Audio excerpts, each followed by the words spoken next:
Guys, আপনারা সবাই কেমন আছেন?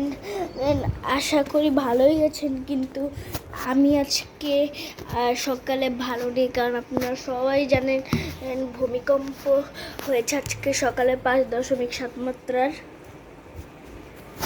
দেখেন আমার মার সব জিনিস পড়ে গিয়ে ছোটপালট হয়ে গিয়েছে। এটা কিন্তু সকালে হচ্ছে, এখনো কিন্তু সব ঠিক। ফ্যান কিন্তু দুলতেছিল, এটাও দুলতেছিল। আমি কিন্তু এই যে এমনি করে ঘুমিয়েছিলাম। গাইস, আপনাদেরকে একটা ড্রামা দেই। আমি এমনি করে ঘুমিয়েছিলাম, আমি হঠাৎ করে দেখি কি কি এমনি এমনি এমনি এমনি করে কাঁপছে। তারপর আমার মা এসেছে, দেখে কি ভবনটা এমনি এমনি করে দুলতেছে, এমনি এমনি করে দুলতেছে। এই যে তারপর আমরা দৌড় দিয়ে ওই ড্রয়িং রুমে চলে গিয়েছিলাম।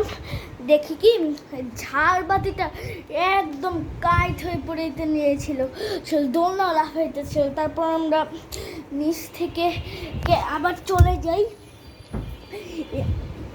নিচ থেকে আমরা সিঁড়ি দিয়ে নিচে চলে যাই।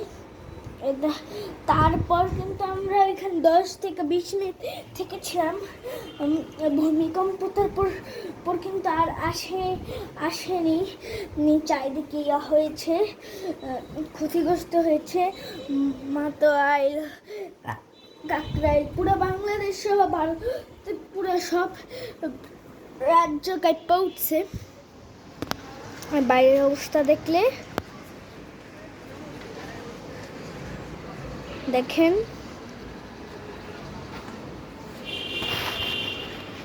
এখন বাইরের অবস্থা স্বাভাবিক, কিন্তু ছোট ছোট শকওয়েভ আসার সম্ভাবনা এখন পর্যন্ত রয়েছে। মানে ছোট ছোট ভূমিকম্প বসার সম্ভাবনা আজকে সারাদিনই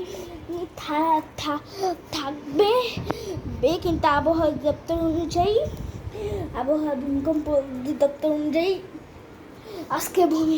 আজকের ভূমিকম্প নাও আসতে পারে। সবাই আশা করি ভালো থাকবেন, সুস্থ থাকবেন। সবাই দোয়া করেন জানি এরকম ভূমিকম্প আর না আসে। আমি কিন্তু অনেক ভয় পেয়েছি। আশা করি বাংলাদেশে